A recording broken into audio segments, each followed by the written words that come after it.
त्यामुळे मन शांत झालं की तुमचे डिसिजन्स क्लिअर होतात, तुमच्या रिॲक्शन्स, चिडचिड कमी होते आणि आतून हलकं वाटतं. कारण बाहेरून आयुष्य कितीही व्यवस्थित दिसलं तरी मन सतत थकलेलं असेल, अस्वस्थ असेल तर स्त्री आतून हळूहळू कोसळायला लागते. बहुतेक वेळा आजकालच्या स्त्रीला सोयीसुविधा कमी नाही आहेत घरामध्ये, पण शांतता कमी असते. बरं, मन शांत ठेवणं म्हणजे आपल्या आजूबाजूचं सगळं परफेक्ट असलं पाहिजे असं नाही, तर प्रत्येक गोष्टीला आपल्या मनावर न घेणं शिकावं लागतं. सगळ्यांना खुश ठेवण्याचा हट्ट कमी करावा लागतो. प्रत्येक वादामध्ये स्वतःचा मुद्दा सिद्ध करायला जाणं सोडावं लागतं.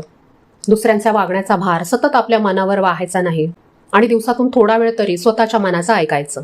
ह्या गोष्टी खूप साध्या वाटतात, पण हळूहळू त्या स्त्रीला आतून मजबूत करायला लागतात. कधी शांत बसून चहा पिणं, कधी देवासमोर 2 मिनिट डोळे मिटून बसणं, कधी मोबाईल बाजूला ठेवून फक्त खिडकीतून बाहेर बघणं. आपल्या मनाला नेहमी वेगवेगळे उपाय नको असतात. कधी कधी फक्त थोडी शांतता पाहिजे असते. कारण स्त्रीचं खरं सौंदर्य फक्त चेहऱ्यामध्ये नसतं, ते तिच्या शांत मनामध्ये असतं. आणि जेव्हा मन हळूहळू शांत व्हायला लागतं ना, तेव्हा आयुष्यसुद्धा आधीसारखं जड वाटेन असं होतं. पण एक गोष्ट लक्षात ठेवा की हे सगळं एका दिवसात होणार नाही. मन एका दिवसात शांत होणार नाही. जशी आपल्या शरीराला एक्सरसाइज लागते तशीच मनाला सुद्धा प्रॅक्टिस लागते शांत राहण्याची. आणि जेव्हा ते शांत राहायला लागतं ना, तेव्हा बदल नक्कीच दिसतो. आणि तो फक्त चेहऱ्यावर दिसत नाही, तर तो आपल्या आयुष्यात दिसतो. 9वी स्टेप आहे घरातला पसारा कमी करणं. आपल्या घरामध्ये थोडाफार पसारा आहे हे आपल्याला दिसत असतं, पण खरं सांगायचं तर तो फक्त आपल्या घरात नसतो, तो आपल्या मनातही साठत जातो. आपण रोज साफसफाई तर करतो, झाडू पुसणं सगळं करतो, पण तरीसुद्धा कपाटं भरलेली, ड्रॉवर भरलेले, टेबलवर वस्तू पसरलेल्या, आणि आपण स्वतःला सांगत राहतो कधी वेळ मिळाला की हे साफ करीन, ते साफ करीन, पण ती वेळ येतच नाही आणि तो पसारा वाढतच जातो. आणि मग काय होतं, आपण काहीतरी शोधायला जातो आणि चिडचिड होते. घरात सगळं असून सुद्धा मनाला शांत वाटत नाही.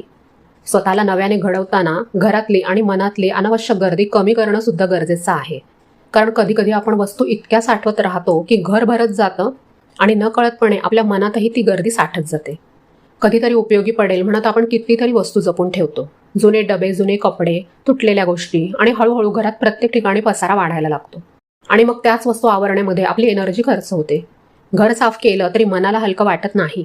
बरं, अनावश्यक गोष्टींचा पसारा फक्त घरात असतो असं नाही बरं का, तो आपल्या मनात सुद्धा असतो. जुन्या आठवणी, मन दुखावणाऱ्या गोष्टी, कोणी बोललेले शब्द, मनामध्ये सतत असलेला अपराधीपणा, हे सगळं सुद्धा आपण वर्षानुवर्ष मनात साठवून ठेवतो. आणि म्हणूनच डिक्लटरिंग म्हणजे फक्त घर आवरणं नसतं, तर आपल्या आयुष्यात मनामध्ये काय खरंच गरजेचं आहे आणि काय फक्त जागा अडवून बसलंय हे ओळखणं असतं.